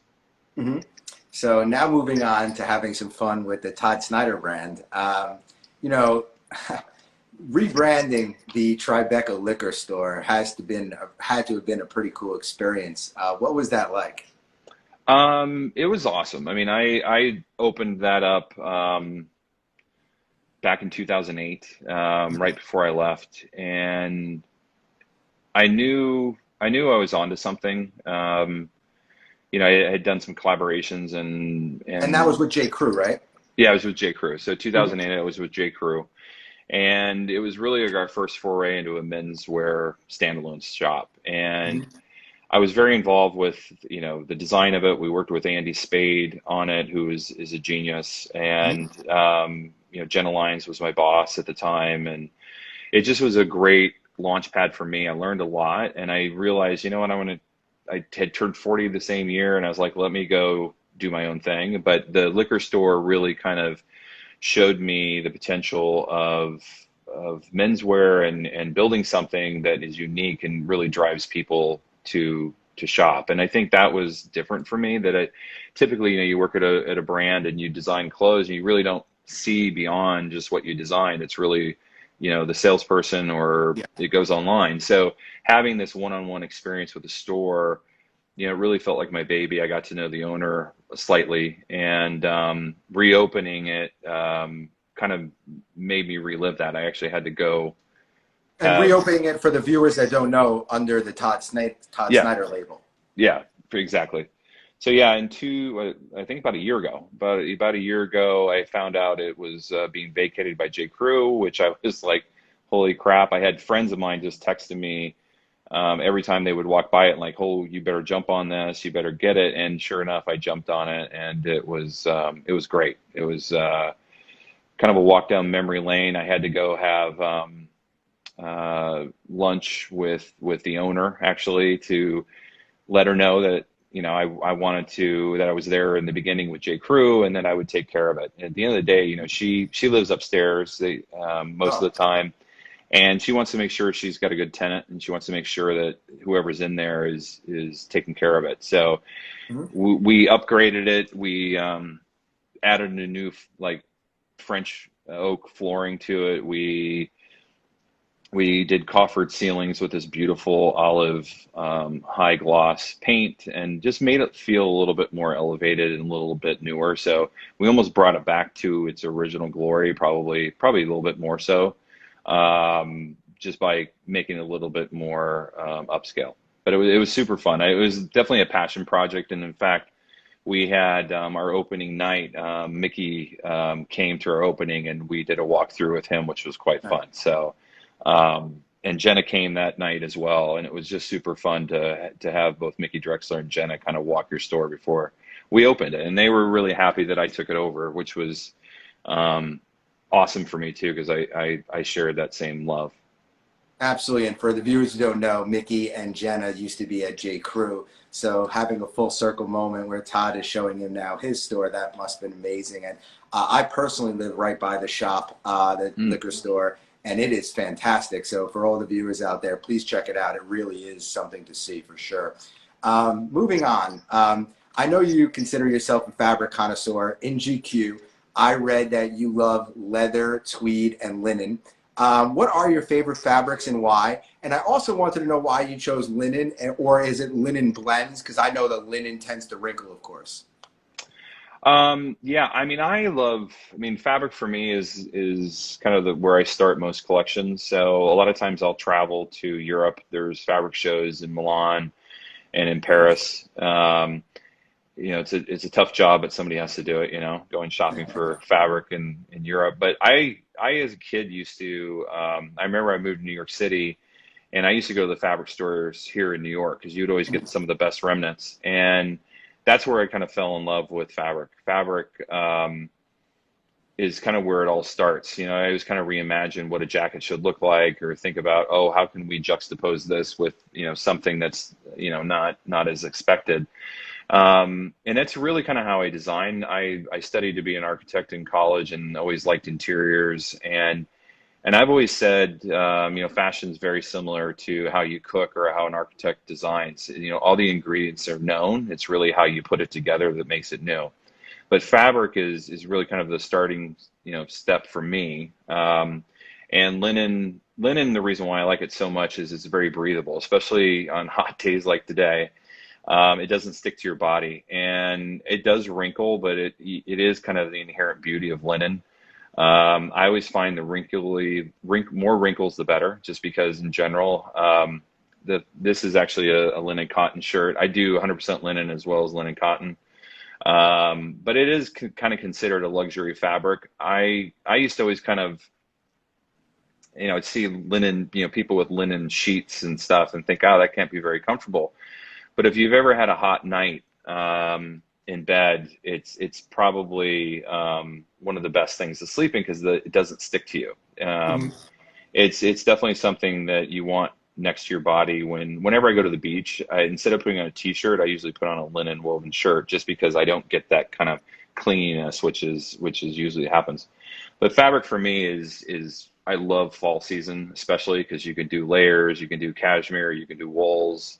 It really kind of the possibilities are endless. But definitely it is part of my signature, I think, is kind of mixing up things that don't necessarily make sense together, but they do once you see them kind of mixed together.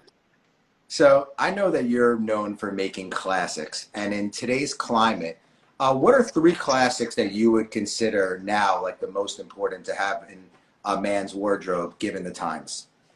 Given the times, I think I always say this. I mean, I kind of have. I know you have 3, but I usually go by 5. Go 5. Easy. Go 5. Yeah.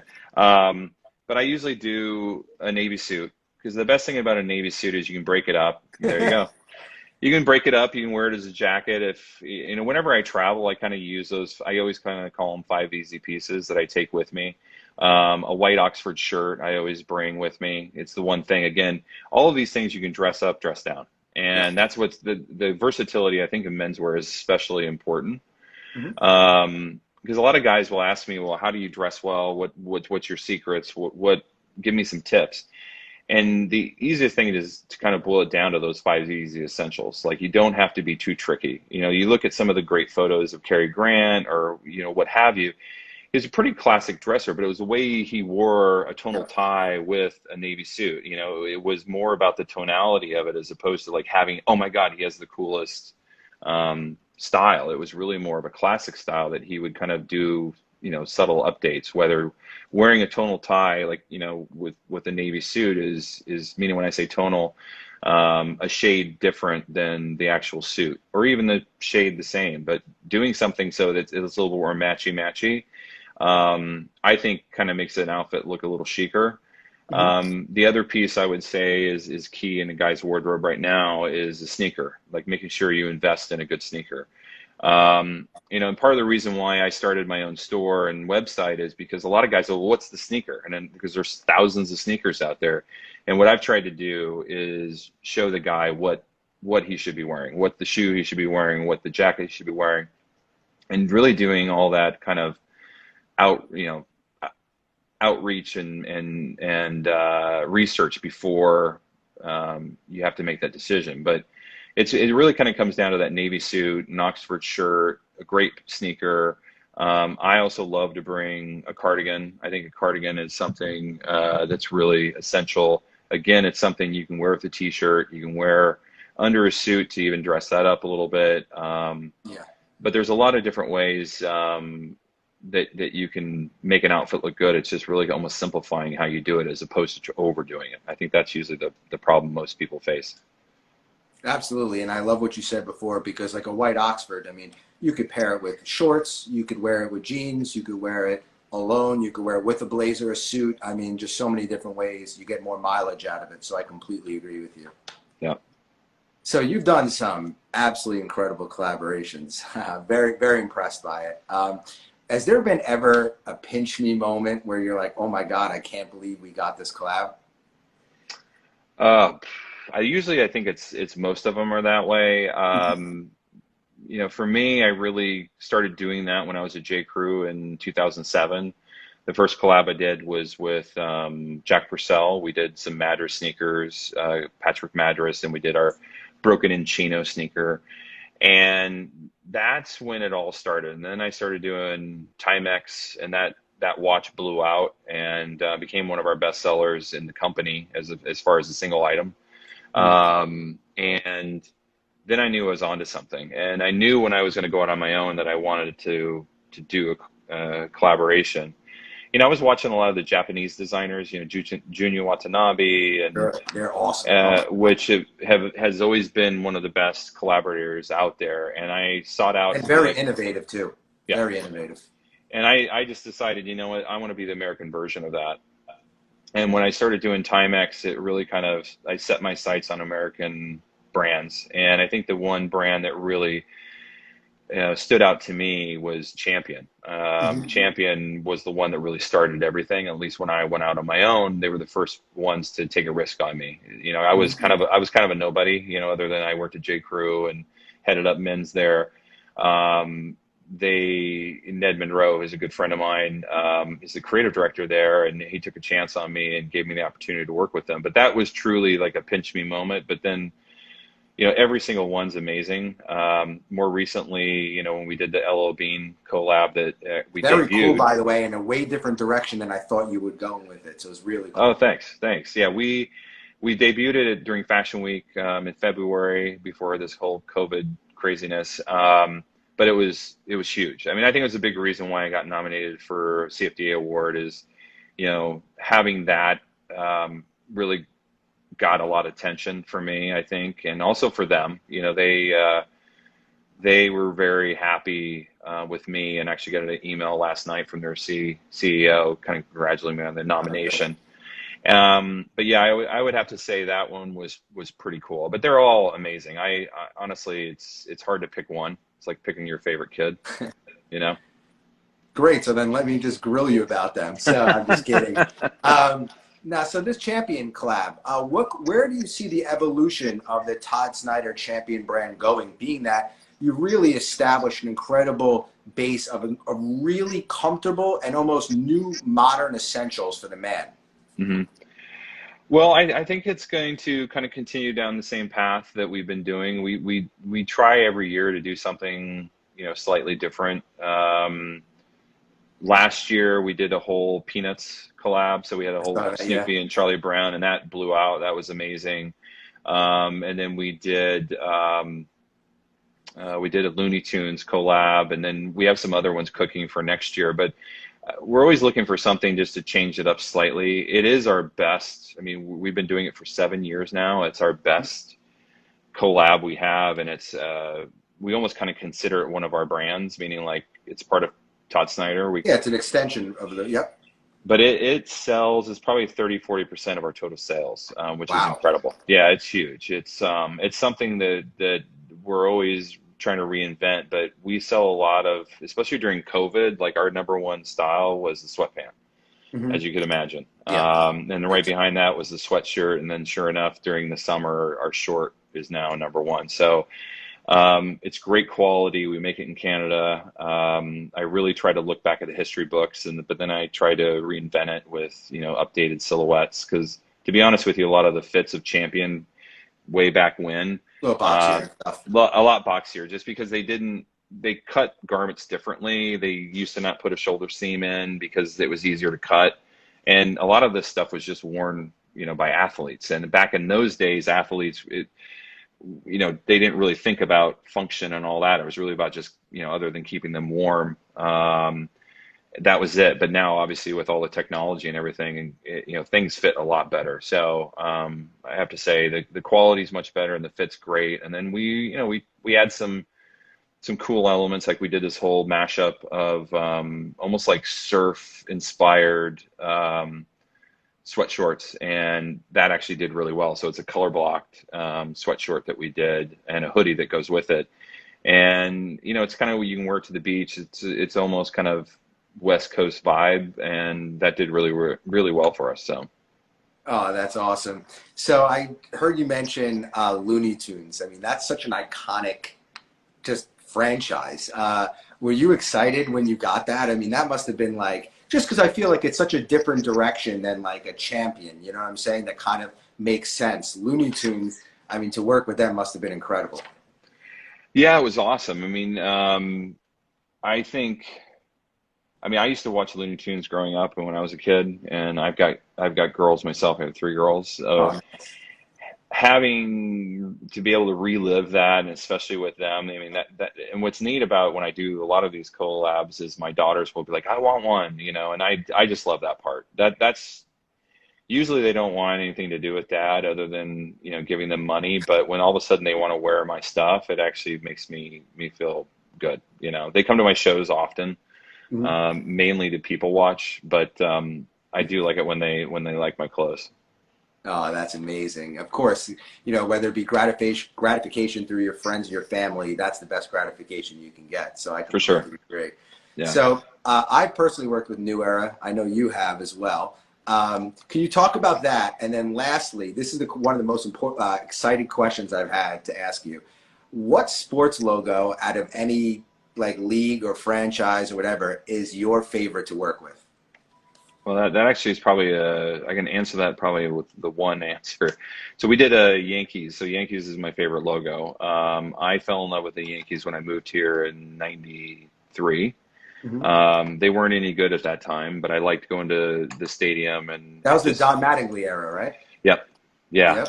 And this was before they started winning all the championships. That was '96. Yep. Yeah. And it was fun to go to the games. It was, you know, I fell in love with the stadium, fell in love, just like a blue collar, just felt right for me. And I grew up in Iowa, so I didn't really have a team to root for. So falling in love with the Yankees, and their icon, I still, you know, remember. I remember when they won the World Series with, what's his name? Forgetting his name. Darn it. Home run, Mr. October. Reggie Jackson? Reggie, yeah. I remember watching that with my dad, and just remembering thinking, you know, I remember hearing how rowdy the crowds were out in the outfield when, you know, after he hit all those home runs. Anyway, I was always a bit scared to go into Yankee Stadium, but fell in love with it. So, so I think the Yankees logo is great. But then I did a collab with them and really took what I love. Obviously, menswear is, you know, Harris tweed and herringbones. So I took, you know, menswear fabric and did a Yankees cap, and that did extremely well. And in fact, you know, the next year we came out with the whole league. We ended up doing a whole league version of that. So we have like the Cubs and Dodgers and Boston and all that. So that's what I like kind of doing, is taking the things I love and then mashing the two up so they're slightly different. And that was really awesome too, because I got an email from their CEO as well, congratulating me, and really kind of added a whole new level of, and they get a lot of heat from, meaning like good heat from, you know, Jay-Z to who, you know what, you know, they don't need a lot of love from me, but for their CEO to take a moment and say, wow, I really liked your collaboration, and hope you continue doing it, meant a lot. So, but I love working with New Era just because they really kind of invented the major league hat. Totally. You know, I agree with you completely. I think the New York Yankee logo is more than just a sports logo. It means so much to the residents of the city. It almost is a badge of honor, you know, for New Yorkers to wear and rock proudly. Exactly. So I'm a watch guy, and or I try to be one, but I certainly have a passion for it. So Timex, can we speak about that for a second? How is that? What was sort of the importance you feel to work with like an iconic company like that, a heritage brand? Well, Timex is great. I started working with them when I was in J. Crew, and after I left J. Crew, you know, I thought I'd give kind of like that a break. I didn't want to come out of J. Crew and immediately do a collaboration with them, just because I felt like, you know, I wanted there be some separation. Yeah, you don't want to be repetitive. Right away. And so about 7 or 8 years into it, they came out to me and said, hey, we'd love to do something with you. And I thought enough time had passed since I left J. Crew. So we first did our first one, which was, I think it was called the Black Watch, but it had this concentric circles. It was actually, I think it was red and black. It was red and black circles, and it was an old watch from the 70s. And I'm super lucky because they approached me, but I had originally approached them back in early 2000s to do it with J. Crew. So they reached out to do it, and I have a whole grocery list of things that I want to do with them. So it was a very easy yes for me. But they allow me to go through their archives. I think I'm the only person outside the company that actually is in. Wow. Yeah, and they have archives up in Connecticut, and they have everything. I mean, they date back, I think early 1900s. They started off as a clock company, so they have clocks, and they go all the way up through the time, and have the different versions of what they've done. I don't think they have everything, but it takes me. I was there for an entire day going through the archives, and I think I got through like a third of it, and Wow. it's exhausting. They started off with clocks, and then it went to pocket watches, and then functionality. People wanted something on their wrists, and all of a sudden they started doing wristwatches, which was their claim to fame. But it's amazing. I get to work with their head designer, who's Italian. He's based in Milan, and I've learned a lot about watches, and I can say the same like you. I aspire to be a watch collector. But what I love about Timex is it's really, we kind of created this new space in between like a basic watch and a fashion watch, which I would call a luxury watch, into kind of this desirable, kind of affordable luxury, which, is like $150 to $250 watch. And what I love about Timex is, they're authentic. They're the ones that really were there in the beginning and are still here today. And it's pretty awesome to work with a company that's been around for over 100 years. And I've been lucky enough to work with a few of them, Champion being one, 1919, to LL Bean. And that's what I love about doing it, is getting to work with these brands that are really original in their space. Awesome. So New Balance, I know you worked with the 997 and the 998 silhouette. Was there a reason specifically that you were, because they're obviously an iconic company as well?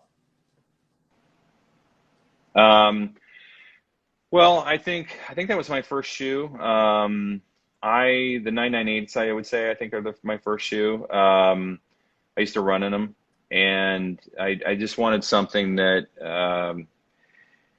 really brings me back to what I used to run a lot. I used to run cross country, so that was a really neat thing to kind of play in their world and play with their different materials.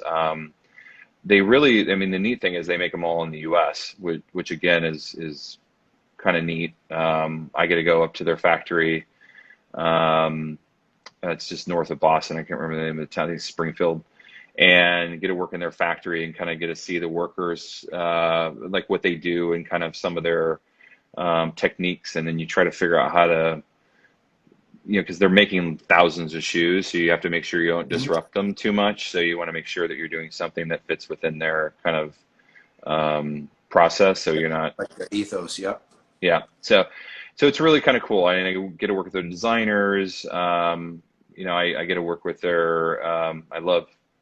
I think everything I do with them is pretty cool. Meaning not the shoes. I love the shoes, but being able to play in someone else's sandbox for me is super fun. Absolutely. So what has been your favorite fashion show so far that you've done? I would have to say, I think ever since I started working with Jim Moore, and I know Jim, but Jim used to be is the creative director at large at GQ. That for me has been a dream come true. But when I started working with him, we started doing, I think our first show was 2 falls ago, was probably my favorite. It was a show that was inspired by like my basement growing up. It had apple green carpet, shag carpet with wood paneling, and had a very kind of retro 70s vibe to it. And the clothes kind of reflected that as well. It had a very street meets designer meets Iowa in a way, which was kind of fun. So that was fun. But this last one that I did with Ella Bean probably tops it all, just because it was pretty awesome, and we got a lot of love from it. But it also really kind of gave me a new channel to play in. The outdoorsman style for me right now is, especially all of us, I think all of us are probably wanting to get outdoors a lot more than, we don't want to be cooped up inside too much. But I love the whole idea of exploration and the great outdoors. And this is fun. I'm getting to know Maine really well. Mhm. and it's such a beautiful state, and it's only 4 or 5 hours away, which is really exciting. So I have to say that probably the last, it's fall 20, but we showed in February. But that was probably my favorite. Awesome. So with LL Bean, do you think that you drew inspiration a little bit from Maine with that, even though it was a little bold? And also, do you have any good styling story with Jim Moore from that LL Bean runway show? Yeah, I mean, for LL Bean, it really, I got to go through their archives as well. I got to meet their people. The collection That's been we, extensive. yeah, it's amazing. And I didn't even know there was a guy named LL Bean, but his name's Oh, Leon Wood Bean. That's his name. okay. So anyway, yeah, which I was like, oh, well, I did not know, and there's a whole family that the descendants from that, and I got to meet the chairman of the board is actually, I think, great grandchild of him. But so I've been up there quite a bit, and like I said, the countryside is just beautiful. I mean, you have everything from the ocean to the mountains to lakes to you name it. And going up there, they have all these sayings up there.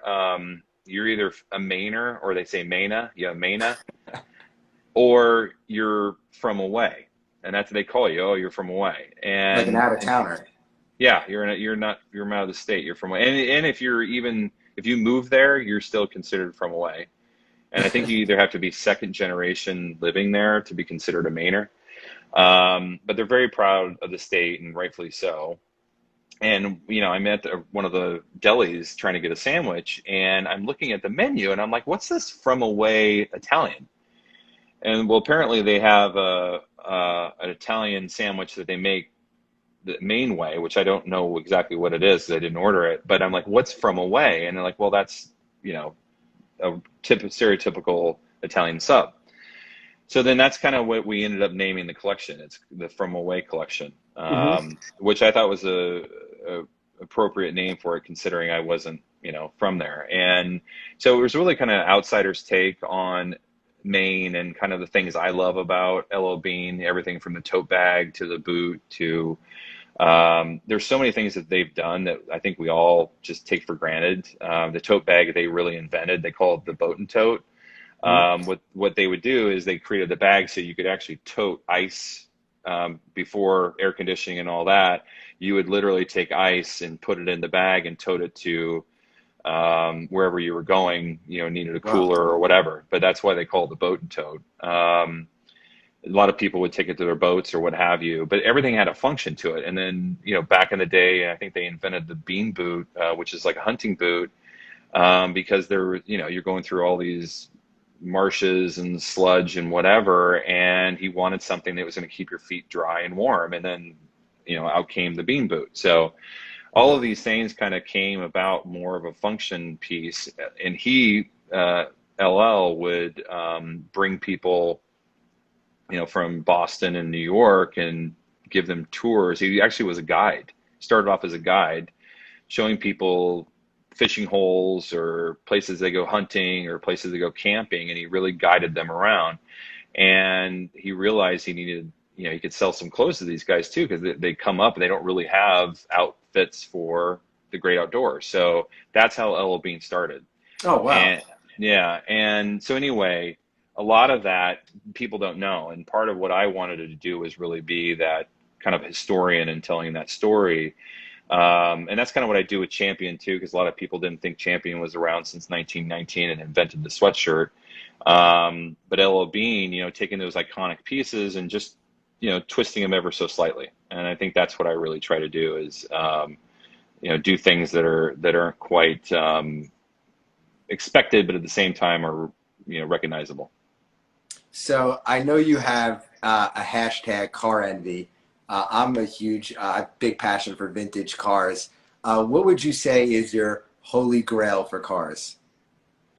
The holy grail for cars. I actually did a collaboration with a company called FJ and they rebuild Land Cruisers, so Toyota Land That's Cruisers. my favorite. Uh-huh. Yeah, no, that's my favorite too. So I did something with them about 2 years ago, and actually launched it about a year ago, where we did a Todd Snyder version, and it's Nice. FJ, yeah, it's fj.co if you want to check it out. Sure. And I did my own color. Actually, the car comes in 3 colors. They're all menswear colors. So we did a slate gray, was the one we debuted with, and we did red wing leather interior. Nice. So the whole thing is kind of like a mashup of all the stuff I love. We've sold 2 so far. They retail, they're not cheap. They're like 185,000. But they're beautiful. I mean, talk about luxury. But I like vintage, mainly vintage cars in general. Me too. The only one I have is that FJ, which I'm actually selling, but I may try to keep it. I just don't have anywhere to drive it. You know, the last thing you want to do is drive a Land Cruiser around New York City, especially one that's that expensive. But yeah, that's really kind of my passion. Love that. That is so cool. So, you know, I know you spoke about the influence of Iowa being your hometown. Did you go to college there? Yes, I went to school at Iowa State. I graduated in '92. I grew up really close to there. So originally I was thinking about coming to New York and going to school here at FIT, but I really wanted to get a 4-year degree. And I originally started off in engineering, and then I moved to architecture, and I kind of found my way about midway through school and realized I wanted to get into fashion. So instead of moving to New York, I found out that Iowa State actually had a program in fashion, and stayed there and finished up because I wasn't going to have to restart school, you know, meaning going to a new school, not all the classes transfer. So, you know, being from Iowa, my whole family still lives there. It was a great place for me to get started, but you know, I always had this love for New York City ever since I visited in the late 80s, early 90s. Can I piggyback off that? So what do you love about New York City? I just love how busy it is. I know it sounds kind of strange, but I remember coming here, and I just... Well, it's a change of pace from Iowa, that's for sure. 100%, 100%. And I always liked, I mean, even I grew up in a small town, 2,000 people, and Des Moines, Iowa, which is the bigger city there. I used to always, you know, it was within driving distance. And as I got older, I would always go there and check things out. I just liked people, watching people mainly. And when I got to New York City, it was just, there's just a lot of energy. And I have to say, you know, being back here since we left for a month or so to kind of get away with the whole COVID scare, being back feels good, and it's slowly getting back to it, but New York is home, and I've been here close to 30 years now, and had 3 daughters here, and it's pretty awesome. You know, something that I actually, right when this interview started, was like excited to come to this next question that I'm about to ask.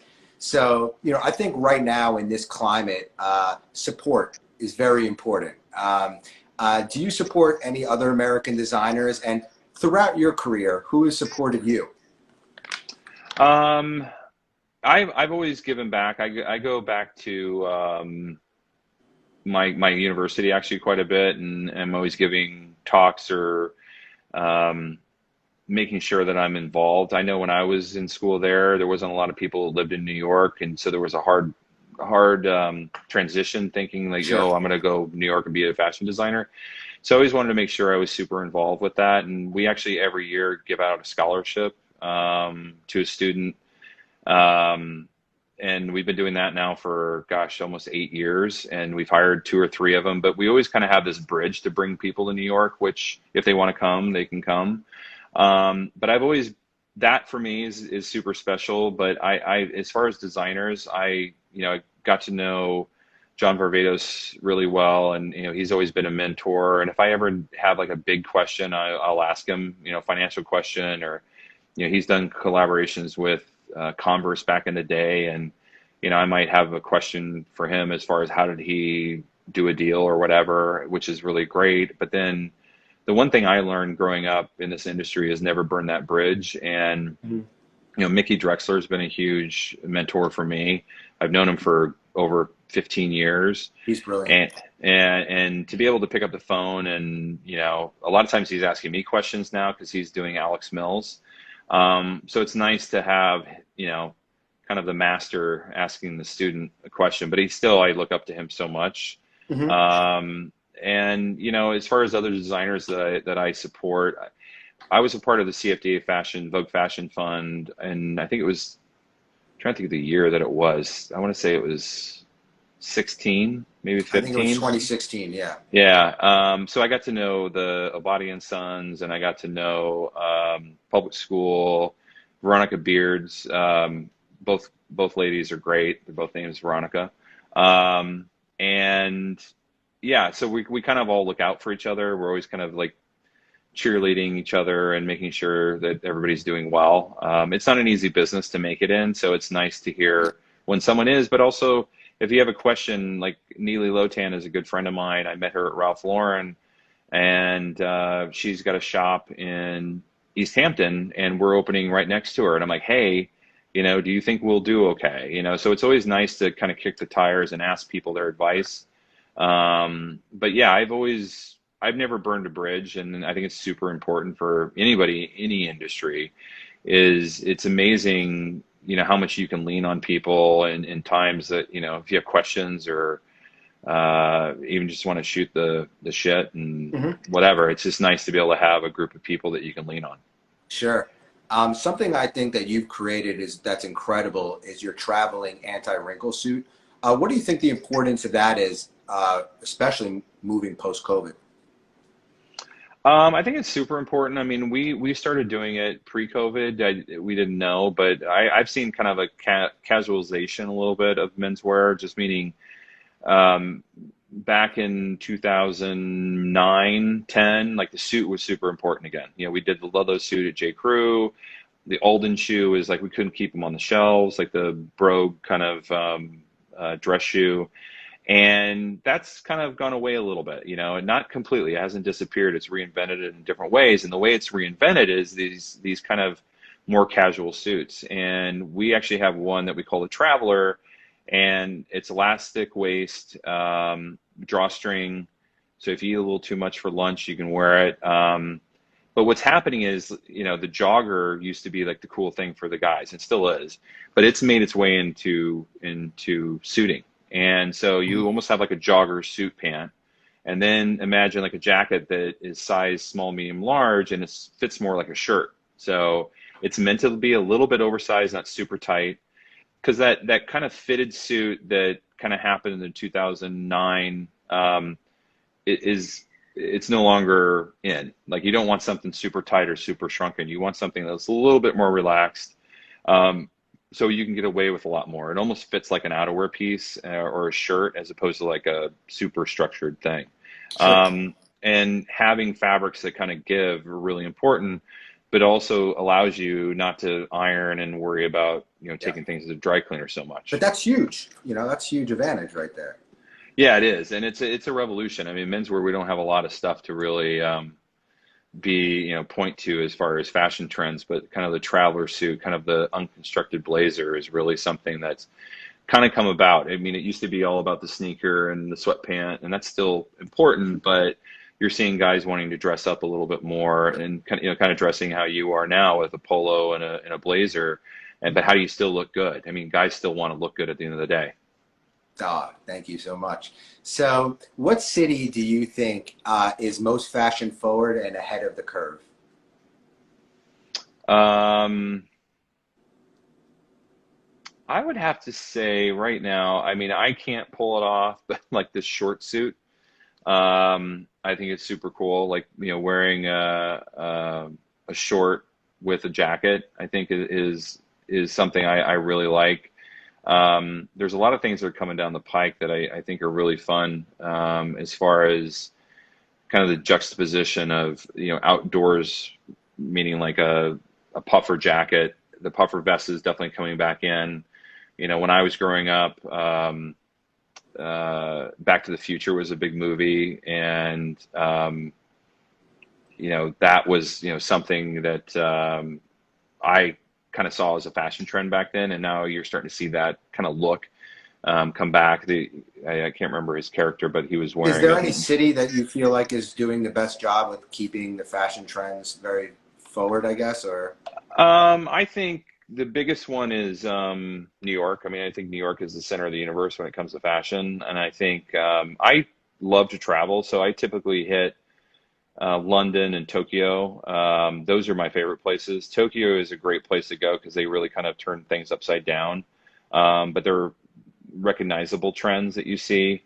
And for me, that's why I usually do around the world trip, believe it or not, around fall time, which I won't be doing this year. But London for me, men dress really well there, especially in like yeah, and they still have that. And what's great about it is it's how they mix. They call them trainers, how they mix sneakers, and they've been doing this for years. Like the whole trend that's going on right now, as far as like trainers mixed in with suits or jeans or what have you, really kind of started there, and it's been. I mean, that's like normal fare for them, and that plus going to Japan, you kind of just get a snapshot of what's happening right now. But that's really what I see most of my. But New York City, nothing beats New York City. Great answer. So speaking of Japan, for the viewers at home, can you explain the difference between American denim and Japanese denim? Well, essentially, they're essentially the same thing. I mean, if you talk about them in their purest sense, I mean, right now, there is a mill that's coming back that's going to be making American denim, but right now, there's no place you can buy American denim, meaning that was actually woven here in the States. Mm-hmm. Cone Mills, which was one of the last to make selvage denim here, closed about a year and a half ago. And which was kind of a shame, but those looms were actually bought by this new company, which I can't remember the name of it, but they're going to be relaunching here in about 6 months to a year. So you'll be able to buy American denim. Essentially what the difference is, they're on the same looms. So they're narrow looms. They're done in a very slow, methodical way. There's a lot of perfect imperfections to the fabric, meaning like there's very slubbiness. That's my favorite is the slight imperfections. That's the best. Yeah. So and the Japanese are so good at executing things in art and food and everything that it's no wonder that they perfected American denim. They really and not only do they perfect it, but they honor it. They really cherish it, and it is an art form in what they create. But mm-hmm. It is something that most of our denim comes from Japan. We were buying a lot of it from Cone until they went out of business. We bought up whatever they had left over. But yeah, it is kind of a shame because it was invented here. But I have no problem buying it in Japan. In fact, they almost I hate to say it, made it better. And there's a lot of mills there. There's probably 5 or 6 mills. They're all small artisan mills that really, they live there. They do everything there. So they're also really concerned about the environment too, and they want to make sure that they're not contaminating, basically, where they live. And but they're small and they try to do things in the right way. So, but yeah, essentially they're essentially the same thing, or at least started that way. And I think the Japanese have added their own kind of twist to things, but only to really make it better. And we'll see when this new mill comes about. Hopefully American denim will be back what it was. Nice. So with a lot of major brands filing for Chapter 11 because of COVID, where do you see fashion going as we go post-COVID? And then also, what challenges do you think retailers are still going to experience after COVID? It really sucks right now, and I feel for everyone who's out there that is dealing with it in any sort of way, whether it's family or mm-hmm. Loved ones or what have you. The industry right now is really kind of, thank God I didn't put all my eggs in the wholesale basket. But it's really difficult, to be honest with you. I was fortunate that most of my business was direct to consumer, meaning online or in my stores.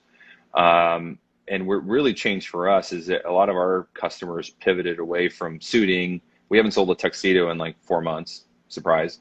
But people pivoted from kind of more tailored into our Champion and our knitwear and things like that. So I do think it's going to continue. I mean, obviously we're not through this yet. And I think once we're through it, I do think you'll see, I think people will be ready to throw some of that stuff aside and like, okay, I want to dress like a normal human being again. A lot of us adapt to it, but I think we're all creatures of habit, but at the same time, we also want something new. We always want something different. And you may want to dress new too. It doesn't mean you have to buy something new, but the fact that you want to look different than what you have for the last 4 months, I don't think people never usually go out of the door wearing the same thing they wore the day before. They always wear something different. There's a psychology behind it. There's a psychology of why we wear what we wear. I'm not a master of it, but I do know people tend to not want to wear the same thing that they wore yesterday or 2 days before or last week. They want to wear something new. I think that's going to hold true when this whole thing kind of is over. But I do think there is a casualization that's happening. And I think that will stay. It's kind of like how, the sneaker thing is going to be around a while because it's going to be hard to teach guys or make guys want to wear something that's uncomfortable for their feet. Right now, I've thrown a pair of sneakers and you feel like, you can do anything. And I'm wearing a pair of brogues, especially a cordovan brogues that you have to break in. You're like, why am I torturing myself with these? But I think it will definitely affect a little bit. But I think in 2 years, I think you'll probably see like a new return to norm, but it'll be a different point of view. Awesome. So Todd, this is my last question. Thank you. You've been unbelievable. I'm just going to ask the question, and then if you could stay with me for 10 seconds after, I'm just going to do a quick outro. Okay. I know that you just mentioned that people like new, but if there is one outfit that you have ever designed that you had to wear for the rest of your life, what would it be? Oh God. It's like choosing between like your children, sort of, Yeah. One outfit. I'd probably go back to the Oxford shirt. I'd probably be wearing a Navy suit with an Oxford shirt, and I've had to wear it the rest of my life. I mean, I've had the same Navy suit for the last 10 years. And I probably would have one for the last 20 years if it still fit me. But a Navy suit for me is like such a easy go-to item that, I actually wear the trousers quite a bit on their own. Yeah, you can wear it as separates too, of course. Yeah. So that would probably be my go-to. I might have to think about maybe a sweatshirt in there though. So I don't know. I always like mixing up a sweatshirt with a suit too. So. All right, I actually got one last thing I just thought of. So we got to do this in under 1 minute and 45 seconds before Instagram takes us off. So who is going to play Todd Snyder in the Todd Snyder movie? Oh, are you serious? I have no idea. I wouldn't even be able to tell you.